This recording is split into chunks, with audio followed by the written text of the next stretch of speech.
Welcome to this rapid revision video looking at exam skills. This time we'll be looking at the Edexcel paper 3 question, how useful are the sources? This is worth 8 marks and the topic will be on Weimar and Nazi Germany. Firstly, a bit of a reminder as to how the paper is structured. This generally covers a modern depth study.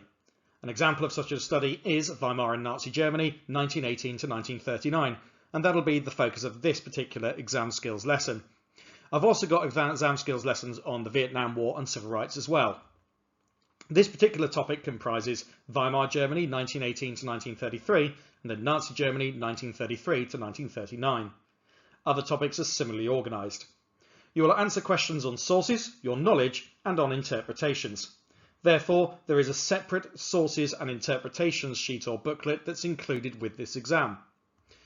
You'll have an hour and 20 minutes to do this, or possibly slightly longer if you're going to be doing the exams from 2025 onwards. That's for both of the sections within this paper. So let's get into it. Let's dig into the question.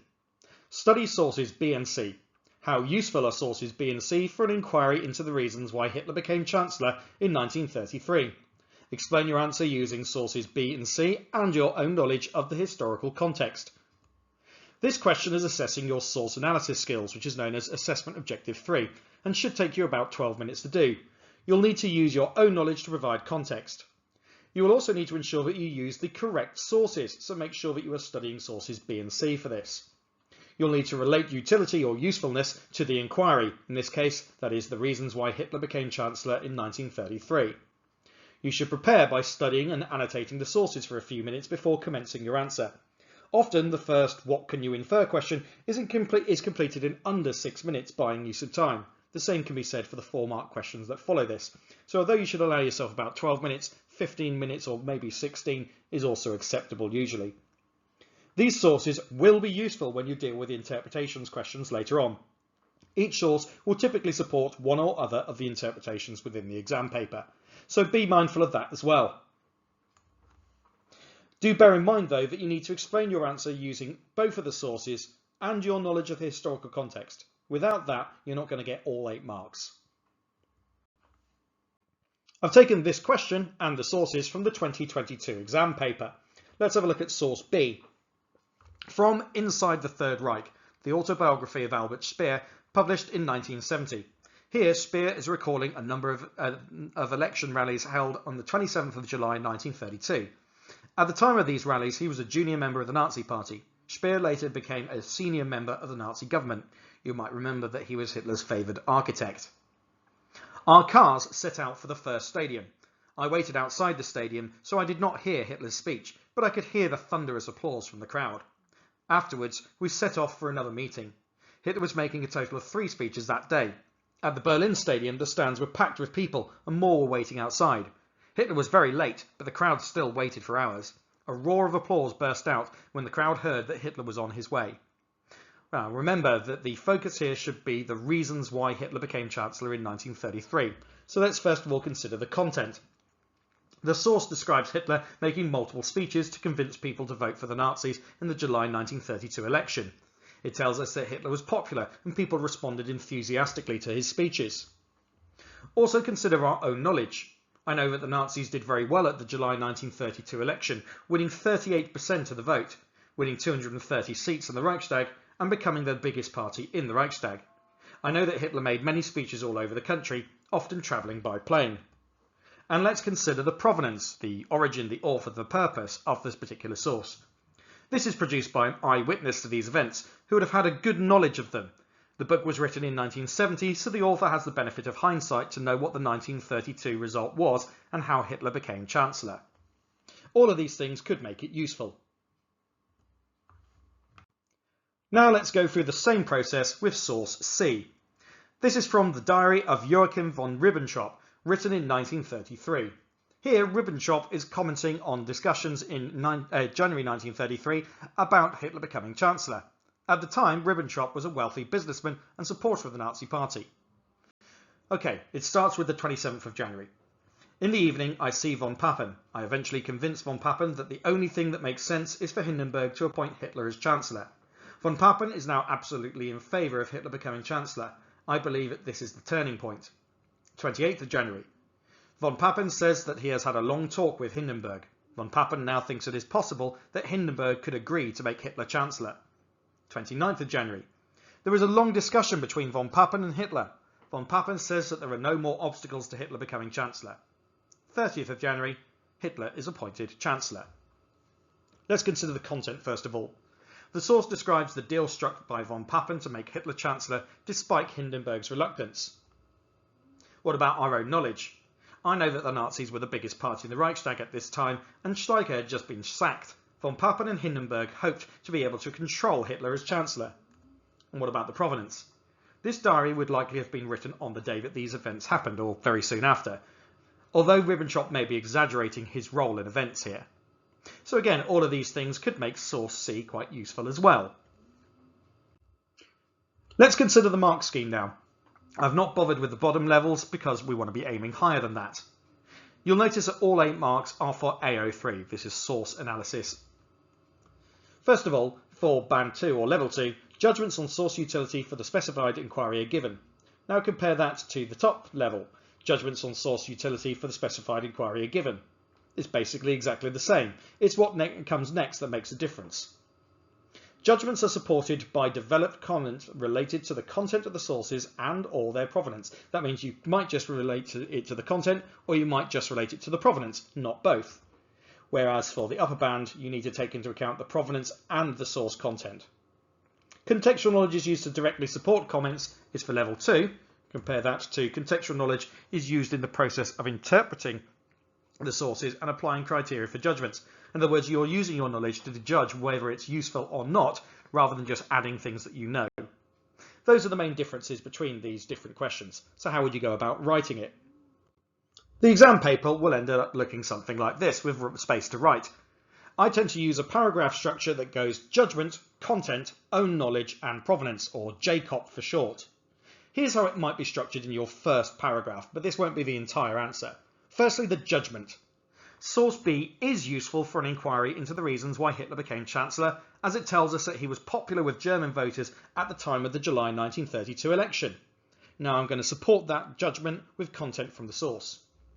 The source describes Hitler giving multiple speeches and that large crowds wanted to hear him speak, and it suggests that many people supported him as they gave thunderous applause and waited for hours to hear him speak.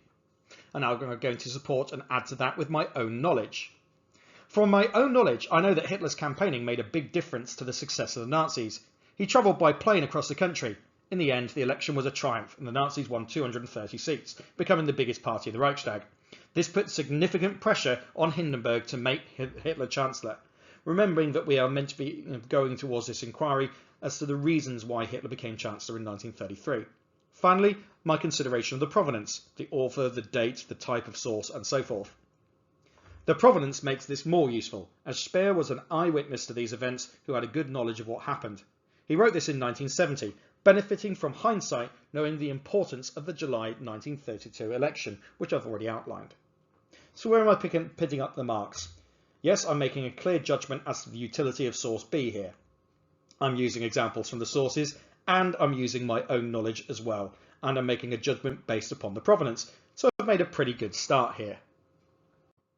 Let's give the same treatment to source C now. Again, we're going to use the structure, judgment, content, own knowledge and provenance, or JCOP.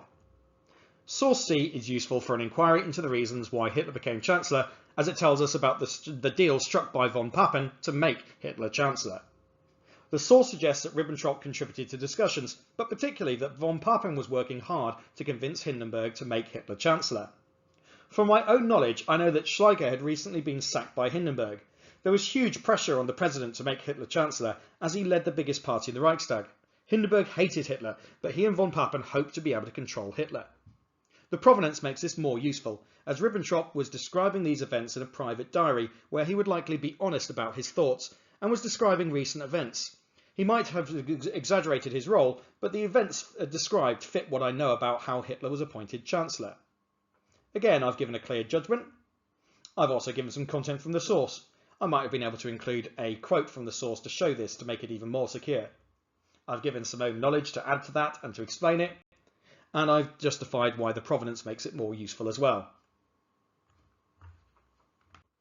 To secure the very top marks though, I need to consider the two sources together by way of a short conclusion.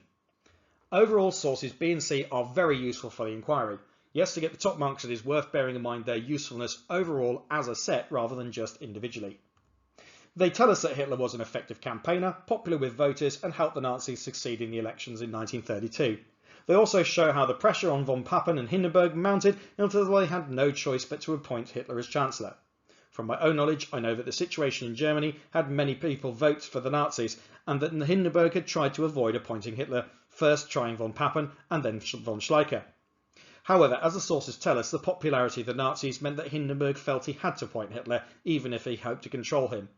Both sources rely on the evidence of eyewitnesses, but usefully they focus on different reasons why Hitler became chancellor. Speer uses his experiences to describe how popular Hitler was, and Ribbentrop uses his connections to members of the government to give us a view as to how Hitler was actually appointed. So there we go, I've given a clear judgment, used the sources, my own knowledge, and considered the provenance. That should be full marks. Let's consider what not to do as well. I'm still going to use the judgment, content, own knowledge and provenance structure, and there won't be any factual mistakes in this, so let's see if you can identify where I've gone wrong anyway. Source B is useful for an inquiry into why Hitler became chancellor, as it shows he was popular. Albert Speer was a personal friend of Hitler and later became his architect. He designed many important buildings in Germany. He knew Hitler personally and was present at the speeches. From my own knowledge, I know that Hitler used his popularity to strengthen his position. He used public outrage at the Reichstag fire to pass the Enabling Act, which allowed him to pass laws without the permission of the Reichstag. The provenance of the source might make it less useful. It was written in 1970, which is almost 40 years after the events described. Speer may have forgotten important details or made things up to hide his involvement in Nazi crimes. Well, where have I gone wrong then? Like I say, there's nothing factually inaccurate here. Well, I would have got some credit for the first part, as that is related to a judgment towards the utility or usefulness of the source. But the next thing is mostly irrelevant. It's possible I could get some credit for the he knew Hitler personally bit, because that could be related to the provenance, but the rest of it is entirely irrelevant. The own knowledge is also irrelevant. It's just a description of what happens next. And finally, the provenance focuses on reasons why the source might not be useful. It's possible to do this, but really you ought to be writing about usefulness. It's almost every examiner's report that you get after the exams comments on the fact that people go on about things like bias and unreliability rather than focusing on the question, how useful are they? So look for those uses, and that's where you're most likely to pick up the marks. A final summary then.